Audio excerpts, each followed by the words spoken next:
Maneho ny ihany mafy manoloana ireo fepetra roa mandrafitra ny fanapahan-kevitra navoakan'ny ACC tamin'ny valo jolay izay mety hampihena ny fahombiazan'ny ady amin'ny kolikoly ary amorona rafitra manokana ho an'ny mpitsara ny Alliance Int. Aok'izay ny tsy maty manota izay ivondronan'ny firaisamonim-pirenena maromaro toy ny AVG, KMF Knoe, ONG Ivrar, Liberté 23, Montor ECCE, M6 Tatao, OCA, TMG raha ny fanambarana nataony anio.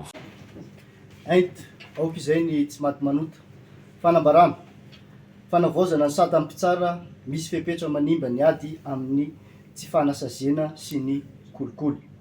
Antananarivo 17 ny volana aogositra 2024 nandalo teo amin'ny fitsarana avy momba ny lalam-panorenana na ny ACC ny lalàna larina fa 2024 tsipika ohatraohatra telo momba ny fanavaozana ny satan'ny mpitsara mba hodiniana raha mifanaraka amin'ny lalam-panorenana. Tamin'ny fanapahan-kevitra laharana fa tsipika 10 tsipika ACC bara D3 navoakany tamin'ny 9 jolay 2024 dia mandinika sy nanapa-kevitra momba ireo fepetra maro ao amin'io lalàna io ny ACC.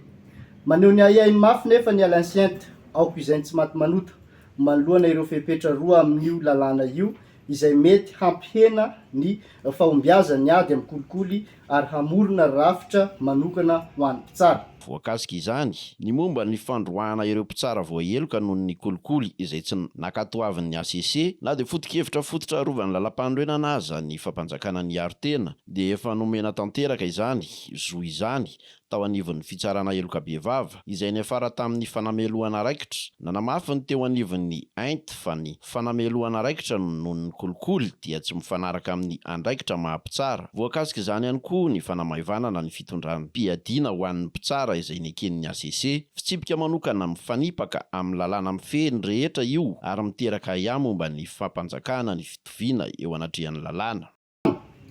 Momba ny fandroana ireo mpitsara voaheloka noho ny kolikoly. Ny andininy fahaenina amin'ny 50 amin'io lalàna io dia mametraka fa roana amin'ny asany avy hatrany ny mpitsara rehetra voaheloka noho ny kolikoly tsy misy fanavakavana araky ny voalazan'ny lalàna.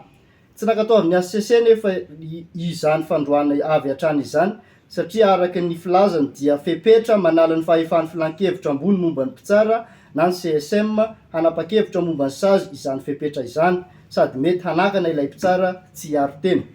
Mbola tsy lalàna miatra fa ny décision izay amin'ny asa fototra izay nomeny lalam-panorenana azy dia mitsirika ny lalàna anankiray na mifanaraka na tsy mifanaraka amin'ny lalam-panorenana.